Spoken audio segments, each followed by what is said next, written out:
ಶಶಿಕಲಾ ಅವರಿಗೆ ತಲುಪಿಸುವಾಗ ಲೋಕಾಯುಕ್ತ ಪೊಲೀಸರ ದಾಳಿಗೆ ಸಿಲುಕ್ತಾರೆ. ಮುಟ್ಟಿಸು ಮುಂದೆ ಅದನ್ನು ಇದು ಕೊಟ್ಟವ್ರು ಯಾರು ತೊಗೊಂಡವ್ರು ನಮಗೊಂದು ಇಲ್ರಿ ಡಾಟಾ ಎಂಟ್ರಿ ಸಲುವಾಗಿ ನೌಕರಿ ಕೊಡಿದ್ದೀವಿ ಕೇಳಿದಾನ ಪಾಪ.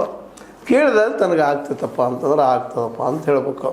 ನಮ್ಮ ಯಾರು ಈ ಲಂಚ ಕೊಡೋರ್ಲೆ ಇದ್ದಂಥ ಮಠ ಅನ್ನುವಂಥ ವ್ಯಕ್ತಿ.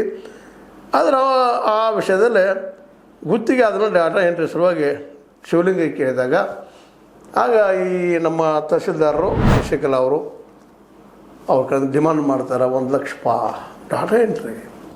ಏನು ಕೆಲಸ ಅಲ್ಲ, ಅದು ಟೆಂಪ್ರರಿ.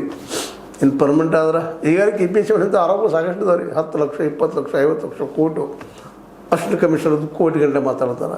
ಏನಿವೆಲ್ಲ ಅಂತ ಅದು ಅನರ್ಹರನ್ನ ಅಲ್ಲಿ ಸೇರ್ತಾ ಇದ್ದಾರೆ. ದುಡ್ಡು ಕೊಟ್ಟವ್ರು ಹೋಗೋದಪ್ಪ. ಏನೇನೇ ಪಾಪ ಅವರು ಏನೋ ಆಗಿರಬೇಕು ಆಯ್ಕೆ. ನಮ್ಮ ತಹಶೀಲ್ದಾರ ಶಶಿಕಲಾ ಅವ್ರದಿಂದ ಅವರು ಡಿಮಾಂಡ್ ಮಾಡಿದ್ದಾರೆ. ಇದರಲ್ಲೇ ಶಿವಲಿಂಗ ಏನಿದ್ದಾರೆ ಹುಡುಗ ಆ ವ್ಯಕ್ತಿ ಮಠ ಅನ್ನುವಂಥವ್ರು ಅವ್ರದ್ದವರು ಆ ಕಂಪ್ಲೇಂಟ್ ಮಾಡಿದ್ದಾರೆ ಅವ್ರ ಮೇಲೆ. ಅದೇನು ಒಟ್ಟು ಹೇಳಿದ್ದಾರೆ. ನಾ ಇದನ್ನು ಇಷ್ಟೆಲ್ಲ ಯಾಕೆ ಮತ್ತೆ ಹೊಳೆ ಹೇಳ್ತಾ ಇದ್ದೀನಪ್ಪ, ಮರಳಿ ಹೇಳ್ತಾ ಇದ್ದೀನಿ ಅಂದ್ರೆ ಕಾರಣದಲ್ಲೇ ತಪ್ಪಿ ಸಿಕ್ಕರಿವರು ತಪ್ಪಿ ಅವ್ರು ಶಿವಲಿಂಗ ಗಟ್ಟಿ ಸೇರಿ ಮಾಡಿದ. ಅವ್ನು ಪಾಪ ಬಡಗಿರ್ಬೇಕು. ಯಾಕಂದ್ರೆ ಡಾಟಾ ಎಂಟ್ರಿ ಮಾಡೋದು ಮತ್ತೇನು ಮಾಡೋದು, ಅದು ಪಂಚಾಯತಿ ಒಳಗೆ ಕ್ಲರ್ಕ್ ಆಗೋದು ಮತ್ತೇನು ಮಾಡೋದು ಪಾಪ ಏನಿರ್ತದೆ ಆರ್ಥಿಕವಾಗಿ ಅಬದ್ಧ ಇರ್ತಾರೆ. ಯಾರ್ಯಾರನ್ನೂ ಅವ್ರ ಕಡೆಯಿಂದ ಅದು ಪರ್ಮನೆಂಟು ಅಲ್ರಿ, ತಾತ್ಕಾಲಿಕ ಯಾವ ಬೇಕಾದ್ರೆ ತೆಗೆದು ಹಾಕ್ಬೋದು. ಅದು ಆ ಪೋಸ್ಟ್ಗೆ ಹೆಣ್ಮಗಳು 1,00,000 ರೂಪಾಯಿ ಕೇಳಿದ್ದಾರೆ.